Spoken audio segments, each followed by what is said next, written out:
ఉన్నారు సిలార్ దాదా అన్నయ్య గారు ఉన్నారు కదా సుబ్బయ్య అన్న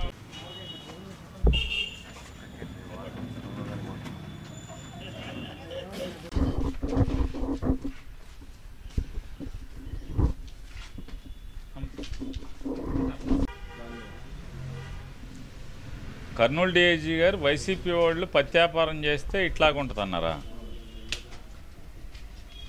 అంటే కడప జిల్లాలో కొంతమంది ఉద్యోగస్తులు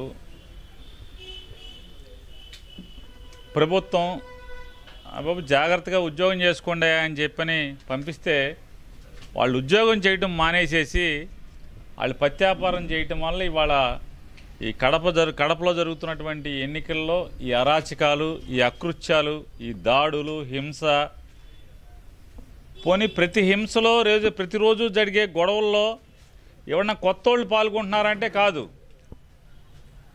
మొత్తం ఎవడైతే మొదటి రోజు దాడిలో ఎవడు పాల్గొన్నాడో, నామినేషన్ రోజు బెదిరింపుల్లో ఎవడున్నాడో, రెండో రోజు గొడవల్లో ఎవడున్నాడో, రెండో రోజు చంపడానికి ప్రయత్నం ఎవడు చేశాడో, మూడో రోజు ఆడే అంటే అన్ని గొడవల్లో కూడా వాళ్ళే ఉంటున్నారు. దాని అర్థం ఏంటి? కొంతమంది ఉద్యోగస్తులు కడప జిల్లాలో ప్రస్తుతం ఈ ఎలక్షన్ జరిగే చోట పులివెందుల్లో ఉద్యోగాలు చేయమంటే ఉద్యోగాలు చేయకుండా వాళ్ళు పత్యాపారం చేయటం వల్ల ఇవాళ ఎన్నికల్లో హింస జరుగుతుందనేది మనకు అందరికీ, ప్రజలందరికీ కూడా అర్థమవుతుంది.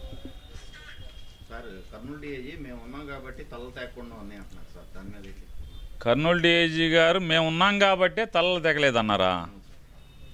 అంటే ఆయన చెప్పేది ఏంటంటే ఎమ్మెల్సీ రమేష్ యాదవ్ అలాగే వేల్పుల రాము వాళ్ళిద్దరూ తలకాయలు తెగకుండా బతికి ఉన్నారంటే నేను ఉండటం వల్లే ఆయన అంటున్నారు.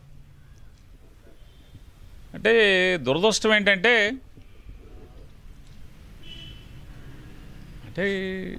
ఇట్లాంటి వాళ్ళు అంటే ఇటువంటి అధికారులు ఇక్కడే ఉండిపోతున్నారు. ఇంత నైపుణ్యం, అమోఘమైనటువంటి స్కిల్స్ ఉండి రమేష్ యాదవ్ అలాగే వేల్పుల రాము తలలు తెక్కకుండా, అంటే మామూలుగా అయితే ప్లాన్ ప్రకారం తలలు తెగిపోవాలనుకుంటా, తలలు తెక్కకుండా కాపాడినటువంటి ఇటువంటి అధికారులకి ఖచ్చితంగా పీపీఎంఎస్ లేదా పీపీజీఏ అవార్డులకి ఖచ్చితంగా వాళ్ళకి అర్హులు, వాళ్ళకి ఇవ్వాలి. అంటే ప్రెసిడెన్షియల్ పోలీస్ మెరిటోరియస్ సర్వీస్ అవార్డ్సో లేదంటే కనుక ప్రెసిడెన్షియల్ పోలీస్ గ్యాలంటరీ అవార్డ్సో ఇటువంటి ఉన్నతమైనటువంటి అవార్డు ఇద్దరు ప్రాణాలు రమేష్ యాదవ్ తల తెక్కకుండా అలాగే వేల్పుల రాము తల తెక్కకుండా కాపాడినటువంటి ఈ పెద్ద అధికారికి ఖచ్చితంగా పీపీఎంఎస్ కానీ పీపీజీఏ కానీ ఈ రెండిట్లో అంటే రాష్ట్రపతి పోలీసు అత్యున్నత